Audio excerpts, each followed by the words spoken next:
Hi guys, Vechs here. Welcome back to some more Tales from D&D. Today's tale is all about animal handling.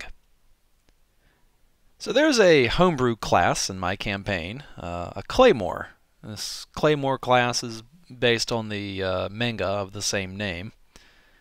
And I have someone playing a Claymore, and the Claymores are good at hitting things with big swords. And that's about it. They really don't get many ancillary skills or much other versatility beyond that. But they're really good at hitting stuff with a claymore. Now, the person playing this claymore, known as Aoife, who later became a noble, and then later got a title after mastering certain parts of the claymore character. She eventually became Lady Aoife of the Quick Sword. This character had, I think, athletics and perception, survival skills, being a claymore. That's pretty much it. But she thought she was good with animals. That was part of the character's backstory. She thinks she's good with animals. It was funny because she tried to animal handle on various occasions and just be horrible at it. Well, she even had a pet. It was kind of funny. The only pet she could handle from the pet store was a small bird, a silver-eyed finch. So, much later in the campaign, one of the big bads is making a move and overtly attacking a city. This big bad is named Lord Darhan the Betrayed. He's a Death Knight. He's very, very powerful. He can pop off a Finger of Death every round and as a legendary action. He can do Insect Swarm. He can do all kinds of other stuff. And if you get in melee with him, the dude is going to do like 6 melee attacks. Bad news. Really bad news. Big bad, final boss type guy. Well, he's attacking the city with some other big bads and a bunch of undead. Lots of zombies mixed in, but zombie hordes. But then there's like greater undead that have all kinds of various powers and abilities. And one of these types of greater undead is a zombie giant. Like, you think a normal zombie is like, whatever, it's a normal zombie. Well, when you have a zombified giant, that's a bit more worrying. So, Lord Darhund is, as planned, kicking the crap out of the party. This was the party's first time seeing him in battle, meeting him on the field of battle and fighting this big bad. I'm DMing, and I had planned, he's going to show up, Lord Darhund is going to show up, he's got a mission objective. He's not after the party, he's after certain targets in the city. And so this undead army is going after these specific targets. So he's going to attack these targets, job's done, then he's going to teleport out. Because he's got a helm of teleportation. Well, it turns out there's something I've learned from DMing in 5th edition, and that is the challenge rating. For one, the challenge rating system is way too easy on the players. The players I'm running for consistently kick the crap out of just about everything I throw at them. For them to actually be challenged at all, it basically needs to be a deadly rated encounter of a higher CR than what they're supposed to fight.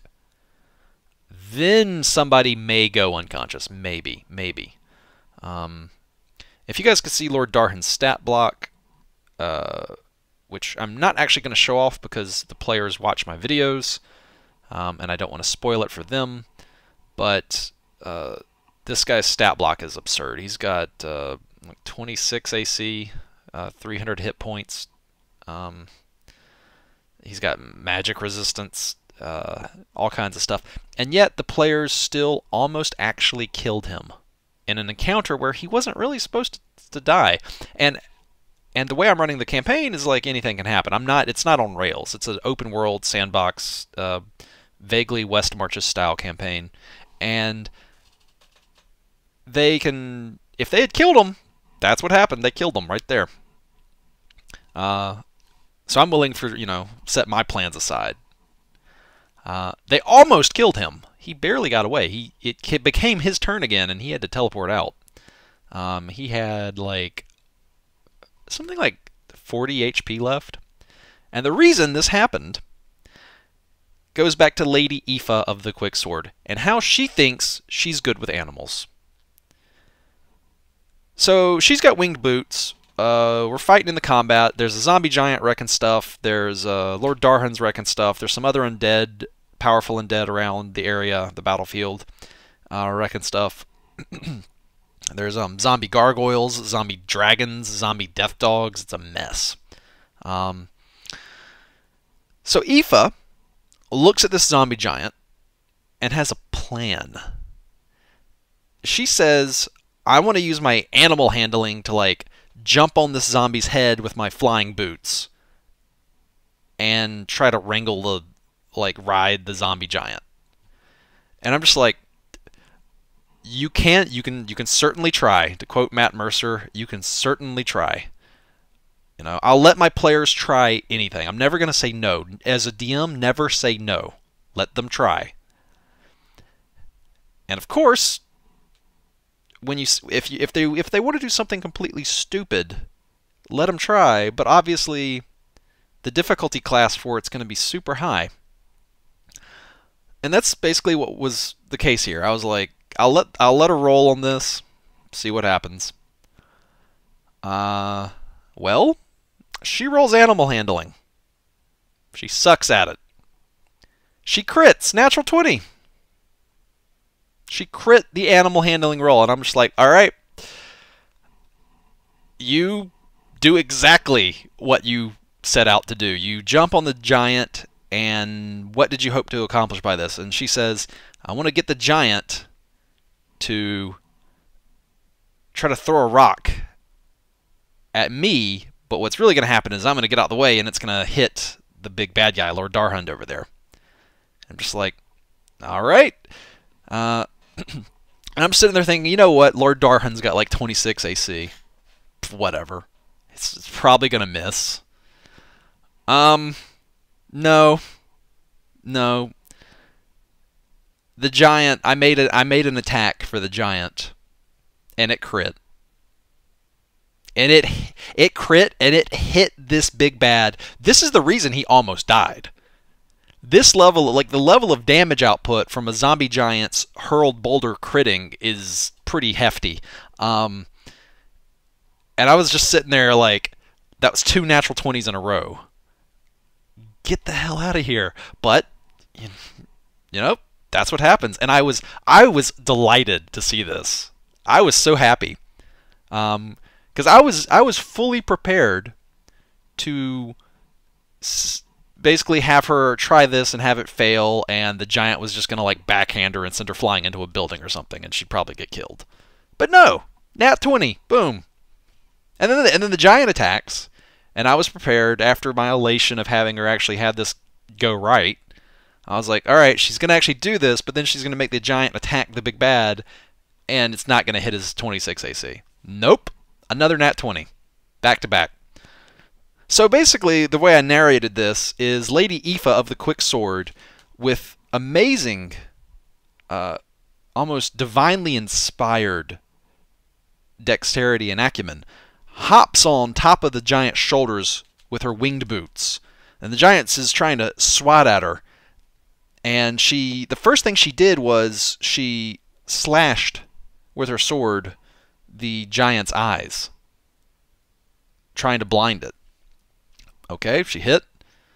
And then now the giant's can't really see very well, and she's hovering around its head, and she just basically, her nat 20 animal handling freaking goads this thing like a bull or something into attacking her, trying to hurl a boulder at her up in the air.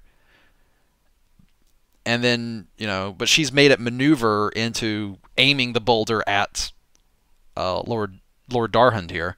Maybe I should have had an attack with disadvantage. Whatever. I didn't expect it to hit his AC, but another natural 20, and it clobbers the ever-living crap out of him. And the whole table was just like cheering and like, yeah, it was amazing. Well, not table, but Discord group, whatever. We use Roll20, and I was so delighted because I had so much fun narrating that success. Because as soon as she was like attempting to try this bat crap crazy off the wall plan, I was like, you know what? Okay. Anything less than a natural 20 fails this. And if you fail too hard, I'm just going to have like the giant like just grab her and chuck her into a building. And that's what I was prepared to narrate. And then, there's a nat 20. And then, oh, here comes another nat 20. So that was absolutely delightful. That was a standout session.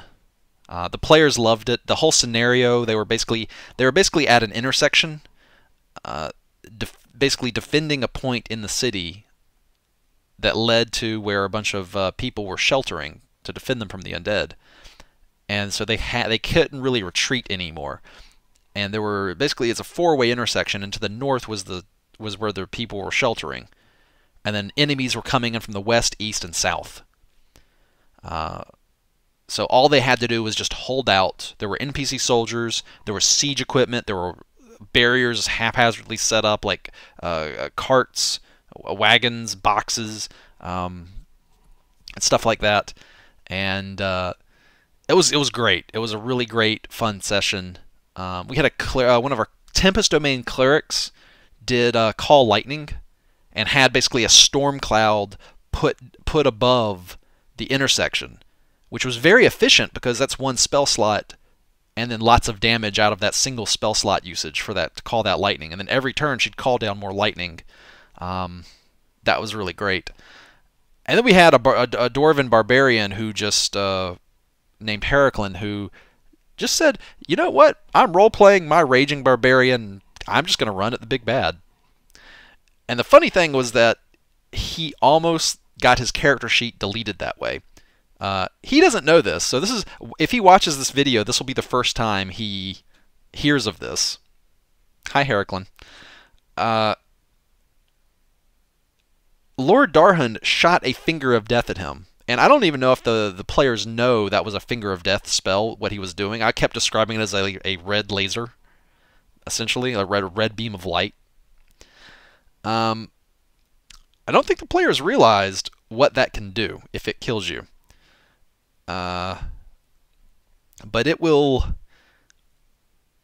one of them... I think the Beholder one can just disintegrate you. And I think the Finger of Death brings you back as a zombie.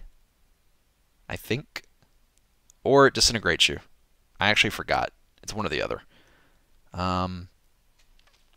But Darhund has a variety of ways to permanently kill your character where you can't get rezzed. And permanent death is a thing. We've already had it happen. Normally you can res, but if your body gets destroyed, like if you dissolve in acid, or if you take enough damage to jib your body gets destroyed, then that's it. Your character sheet's deleted. I mean, you're dead. Capital D dead. We've had plenty of player deaths, and then we bring them back with a res, but we have had a few permanent deaths as well. But this Finger of Death, I told Heraclin, I was like, I need you to make a Constitution saving throw. And I don't really help the players as a DM. I typically just... sometimes they try to fish me for information, and I'll just say... like, they'll ask a question that I shouldn't tell them, and I'll just say, what would you like to do? The Tempest Domain Cleric used to be bad about that, but has gotten better. She would ask all kinds of questions, and I'm just like, I'm not going to answer that. It's funny. But my tone there is like I need you to make a Constitution saving throw. Hint, hint. If you have your inspiration or any other crap you can pop to make this roll better, you probably want to do that. Because I knew it was about to happen. If he failed that save, he was either going to be disintegrated outright or turned into an undead minion under control of Lord Darhund. Either way, basically, his character was like permanently gone. But he made the saving throw, took half damage, and didn't get like permanently deaded there. So I was pretty happy about that, because I'm rooting as much as I like mechanically. I am operating monsters that try to kill the players, but personally, I'm always rooting for my players. Like, I want them to win, even though at the same time I'm making the monsters do moves at them that will try to kill them. But yeah, that was the city is called Dalan City. It is the capital of Delania. And if you've ever played my RPG, then A Gathering of Heroes, then you've heard about that before. Yeah, and the world map is essentially the same as it was in the RPG. I recreated it in Roll20. Actually, it's even more expanded. There's lots of different continents to go to. It's pretty cool. But maybe one day I'll put out the whole world. The world as a whole is called Adis, and the continent we're on is called Delania. But the Adis campaign, the world setting, maybe I'll release that at some point once it's more fleshed out, because I'm basically just generating things as I go. As the players go to them, I create them. But yeah, so that was how an animal handling crit almost killed the big bad when I hadn't actually planned on that happening. But that was fantastic. And it's stories like that that really make 5th edition D&D worth playing. Anyway, until next time, as always, take it easy.